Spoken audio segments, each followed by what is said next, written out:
세 가지입니다. 우리가 잘못한 게. 공산주의를 절대 악으로 가르치지 않았다. 한미동맹에 너무 의존하다가 보니까 자주 국방 의지가 약화되었다. 한글 전용을 함으로써 언어 능력이 약화되고 그게 선동에 잘 넘어가는 국민이 되고 말았다. 그래야 오늘 한국에서 벌어지고 있는 게 한국에 관한 복지 통계, 경제 통계는 전부 다가 세계 최고입니다. 평균 수명까지 쳐서. 그런데 한국에 대한 통계 중에 문장 해독력은 OECD 국가에서 꼴찌입니다. 고급 문장 해독력은 한국이 세계에서 꼴찌입니다. 세계에서, 아니, 문명 국가에서 꼴찌입니다. 고급 문서 해독력입니다. 고급 문서. 논문, 계약서, 뭐, 약품 설명서. 좀 어려운 거는 한국 사람 이해를 못 해요. 그 다음에, 그러니까, 속는 데서 세계에서 1등입니다. 한국 사람 국민 평균 IQ가 세계에서 1등입니다. 세계에서 1등.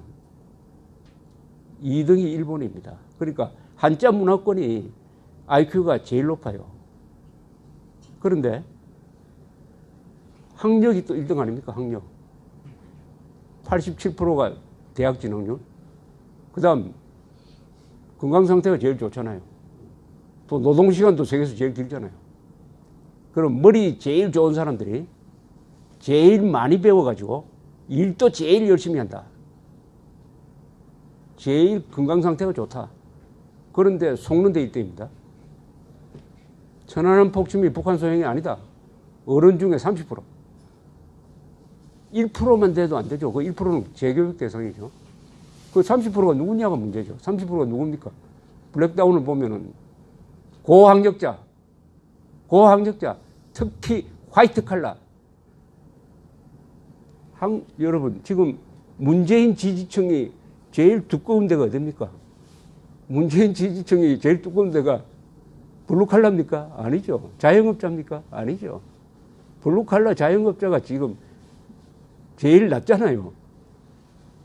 노동자를 좋아한다면서. 노동자를 좋아하는 게 아니라 노동 귀족을 좋아하죠. 민노총 귀족을 좋아하죠.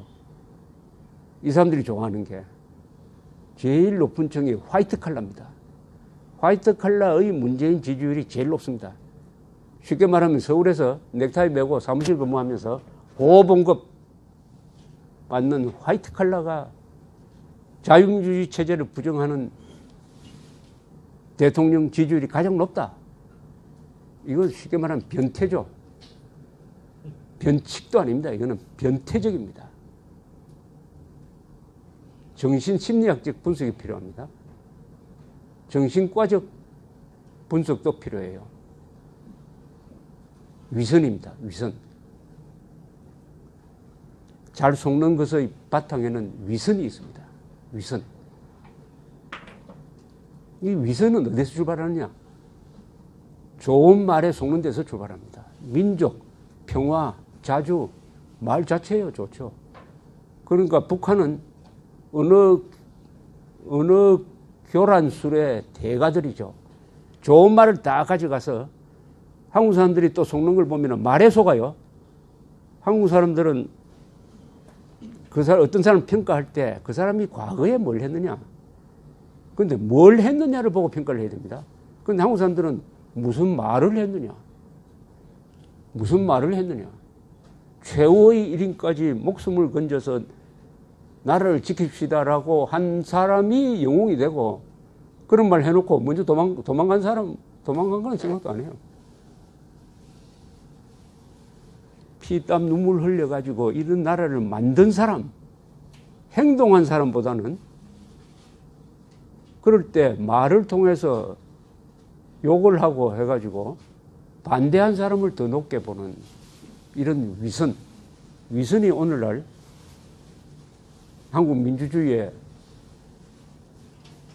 결정적 장애물이 되고, 그 다음에 지금 체제를 넘겨버릴 위험성까지 있다고 생각을 합니다. 그 다음 한 10분 남았으니까 현안 문제에 대해서 조금 말씀을 드리겠습니다. 10분 남은 거 맞습니까? 10분. 네. 핵 문제. 북한이 핵 폐기할 수 있다고 생각하십니까? 자발적으로. 차라리 코브라 보고 독을 빼라고 하는 게 나은 거 아닙니까? 정갈 보고 독 빼면은 그게 뭡니까? 메뚜기 되는 거 아닙니까? 북한 보고 어떻게 핵을 포기하라고 합니까? 핵을 포기하라고 하는 사람도 웃기는 사람이고, 핵을 포기할 것이라고 믿는 사람은 더 웃기는 사람이고, 북한의 핵이 어떤 핵입니까? 체제 유지용입니까? 북한의 핵은 적과 통일용이죠. 북한은 대한민국이 사라지면은 그때 아마 핵을 포기할지도 모릅니다. 북한 핵을 보는 시각이 있습니다. 하나는 체제 유지용이다. 하나는 적과 통일용이다. 체제 유지용이라고 생각하는 사람이 다수입니다. 그런데 진실은 뭐겠습니까? 체제 유지용이 아니죠. 적과 통일용이죠. 그렇게 써놨지 않습니까? 노동당 규약에 그렇게 써놨고, 북한 헌법에도 그렇게 써놨고, 지난 4월 20일 북한 노동당 중앙위원회 전원회의의 결정서로서 우리는 당당한 핵 보유국이 되었으니까 앞으로 세계 평화를 위해서 핵 확산하지 않겠다. 핵실험 더 할 필요도 없다. 이제는 군축 협상하겠다. 과거에 미소 사이에 핵 군축 협상 그렇게 하겠다. 그 틀에서 4.27 선언이 나왔고, 4.27 선언에 북한 비핵화란 말이 어디 있습니까? 한반도 비핵화지. 한반도 비핵화는 한미동맹 해체를 의미하는 겁니다. 그 다음에 싱가포르 회담은 그 4.27 선언을 재인용하면서 또 한반도 비핵화를 이야기했으니까 군축회담입니다. 군축회담. 군축회담 하겠다는 겁니다. 사실은 최근에 1년 사이에 올해 들어와서 핵 문제에 관한 한 김정은은 거짓말한 적이 한 번도 없습니다. 이건 김정은이 억울한 겁니다. 김정은이 입에서 북한의 비핵화 나온 적이 없어요. 핵 보유국 선언만 나왔죠. 그런데 김정은이가 비핵화하겠다고 했다는 말을 누가 했습니까? 문재인 정권이 한 거죠. 그리고 그렇게 트럼프에 전해준 거죠. 트럼프가 그걸 믿고 회담을 한 거죠. 해보니까 아니죠, 이제. 아니죠. 이제 아니라는 걸 알아가는 과정인데 이미 트럼프가 너무 나가버렸죠. 김정은하고 만나고 와가지고는 북한 핵위협 없어졌습니다. 하고 미국 국민들 잘 주무세요 했습니다. 도저히 트럼프를 용서할 수 없는 게 한미연합훈련이 북한의 도발적이다. 프로보카티브하다. 어떻게 된 과정인지 트럼프 머리에 김정은이 들어가 버렸어요. 어떻게 그런 말을 합니까? 돈 많이 드니까 주한미군 철수하고 싶다? 그러니까 트럼프가 재앙입니다. 현재로는 재앙이에요. 그러나 미국은 뭐 관료들이 강하니까 한국하고는 좀 다르겠죠. 그래서 북한의 핵 포기는 불가능하다. 북한은 핵 무장 국가가 되었다라는 현실을 인정해야 되죠. 인정하면은 우리의 대책은 또 간단합니다. 북한이 핵을 가졌으니까 우리도 핵 보유를 해야 되죠. 핵 보유하는 방법은 두 가지입니다. 만난을 무릅쓰고 비밀 핵 개발하는 방법이 하나 있고, 전술핵을 재배치하는 거죠. 91년에 빼내간 전술핵을 재배치해가지고 나토 국가식으로 공동 사용권을 갖는 겁니다. 이 후자가 가장 현실적이죠. 작년에 우리 국방부 장관도 그 뜻을 내비쳤다가 금방 문재인 대통령이 그럴 생각 없다라고 선언을 해버렸습니다. 이 정권이 과연 전술핵 재배치 공동사용권을 하겠느냐? 의문입니다. 안 할 겁니다. 그럼 안 한다고 가만히 있으면 되느냐? 홍준표 대표가 있을 때 당론으로 채택을 했어요. 전술핵 재배치. 핵 대 핵의 균형을 맞추는 거죠. 재배치해가지고 공동사용권을 우리가 가져야 된다. 그 주장은 지금 한국의 우파가 열심히 해야 된다고 생각합니다. 그 주장을 하면은 나중에 선거 때 가면은 그게 이슈가 되겠죠. 이걸 가지고 투표를 결정하라. 핵인질이 될 것이냐 아니면은 전술핵 재배치를 해가지고 우리가 사실상의 핵 보유국이 될 것이냐. 이것을 줄기차게 주장해야 됩니다. 그게 가장 돈 적게 드는 방법이고 가장 확실한 방법이고 전술핵 딱 재배치해 놓으면 북한의 핵미사일 무력화되는 거 아닙니까? 그 다음에 우리가 뭐 재래식 군사력은 우리가 압도적이니까 다른 방향으로 북한 정권을 무너뜨려야 되는 것이죠. 그 주장은 문재인이가 안 한다고 해서 실현이 불가능하다고 해서 포기하면 안 됩니다.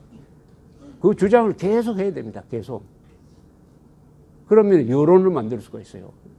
여론의 80% 90% 지지를 받으면은 정권도 바꿀 수가 있습니다. 그러니까 지금 우파는 권력이 없습니다. 권력이 없으니까 권력을 만들어내는 여론을 만들어내야 됩니다. 여론. 여론을 바꿔야 됩니다. 여론을 바꾸면 정권이 바뀝니다. 여론을 어떻게 바꾸느냐. 선동이 중요합니다. 선동은 거짓말하는 거고 선전은 진실을 말하는 거니까 선전이라고 합시다. 선전이 더 중요합니다. 교육보다 더 중요합니다. 교육의 효과를 보려면 30년, 20년 걸리는데 한 세대가 걸리는데 그러는 사이에 체제가 넘어가 버리면 뭐합니까? 교육보다 선전이 중요합니다. 조직보다도 선전이 중요합니다. 지금 선거에서도 선전이 결정적입니다. 옛날하고 다릅니다. 조직으로 이기는 선거가 아니잖아요. 선전을. 그럼 선전 수단이 뭐냐? 어제 뭐 잠시 이야기했습니다만 유튜브도 한 방법이고 저는 우파 단체 집회에 가면은 여기 혹시 대변인이 있습니까? 하고 묻습니다. 대변인 없으면 죽은 조직 아닙니까? 대변인이 매일 성명서를 발표해야 되죠. 매일. 누가 읽어주든 말든 무조건 발표를 해요. 그게 여론을 만듭니다. 중구난방 전략이죠. 중구난방 한자로 쓰면 뭡니까? 무리가 가진 이불을 가지고 막 떠들어대니까 난방이다. 막기가 힘들다. 우리 우파가 쓸 수 있는 전략이 지금 중구난방 전략입니다.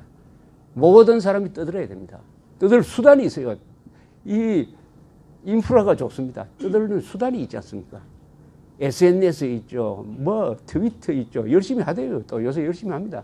그러나 좀 더 조직적으로 하려면은 이 단체도 대변인이 있어야 됩니다. 대변인이 있으면서 중요 사안이 있을 때마다 성명서를 내야 됩니다. 성명서를 내요. 그게 여론을 만듭니다. 여론. 조직도 좌파식으로 조직하면 안 되죠. 우파는 우파가 강한 면이 있습니다. 우파는 개인이 강합니다. 개인이 강합니다. 좌파는 조직이 강하죠. 왜냐? 개인이 약하니까 조직으로 승부하는 거고 우파는 개인입니다. 개인이 할 수 있는 거를 찾아야 되죠. 뭐 유튜브도 있을 것이고 홈페이지 만들고 블로그 만들고 막 해가지고 하는 거. 그 다음에 조직도 동창회는 조직이 안 됩니까? 낚시회는 조직이 아닙니까? 거기 모인 사람들이 야 우리 낚시도 좋지만은 우리가 이제는 나라를 위해서 뭘 해보자 해가지고 바뀌면 그게 투쟁 조직이 되는 거 아닐까요? 지금 대한민국 같은 나라 비슷한 나라가 몇 개 있었어요. 비슷한 나라는 건 뭐냐? 좌익 세력이 집권을 하는 나라. 베네수엘라, 칠레 두 나라 대표적입니다. 베네수엘라는 지금 세계 최대의 석유 매장량을 갖고 있으면서도 석유를 수입하고 있습니다. 원래 베네수엘라 인플레가 몇 퍼센트 되는지 아십니까? 150만 %입니다. 쓰레기통을 뒤져가지고 음식 먹고 있어요. 그 좋은 나라가 난민이 생겨가지고 브라질로 갔다가 쫓겨나고 하는 일이 있어요. 거기는 왜냐? 차베스부터 파퓰리즘으로 국민들을 망가뜨리는 데 성공했습니다. 투표에서 이깁니다. 저래도. 투표해서 이겨요. 그래서 후계자가 뭐 이름이 뭐 마두로인가 뭐 마루로라는 사람 계속 집권하고 있어요. 칠레의 경우는 어땠냐? 칠레도 아엔데가 공산주의자가 36%로 집권을 했는데 한 3년 동안 국유화 정책, 친소 정책 쓰니까 중산층이 위반했습니다. 물가가 150% 올랐어요. 국회가 돌았습니다. 국회가 아엔데 정권을 반헌법 정권으로 규정을 했어요. 나중에 대법원도 합니다. 마지막에 나온 게 군대였어요. 군대가 맨 앞에 나온 게 아닙니다. 대한민국은 칠레 쪽으로 가느냐, 베네수엘라 쪽으로 가느냐, 아니면 한국만의 독특한 방식으로 이 문제를 해결할 거냐. 저는 한국식으로 해결해야 된다고 생각합니다. 1948년 8월 15일 이승만 대통령이 건국 연설을 할 때 첫 마디가 우리는 민주주의를 믿어야 합니다. 민주주의가 비록 더디지만은 종국에 가서는 선이 악을 이긴다고 믿고 민주주의를 해야 합니다. 라고 이야기했습니다. 우리 지난 70년 동안 그렇게 했습니다. 민주주의를 놓치지 않았어요. 민주주의식으로 해결해야 됩니다. 즉 여론을 바꿔서 해결해야 됩니다. 여론을 바꿔서. 여론을 바꾸는 데는 역시 진실이죠. 사실을 이야기해야 되죠. 사실을 이야기해야 됩니다. 요새 페이크 뉴스, 우파들이 만드는 페이크 뉴스 많습니다. 페이크 뉴스로 거짓말을 덮을 수는 없습니다. 괴롭더라도 진실로 이야기를 하자. 뭐 이렇게 저 이야기를 끝내니까 딱 시간 맞춘 것 같습니다. 감사합니다.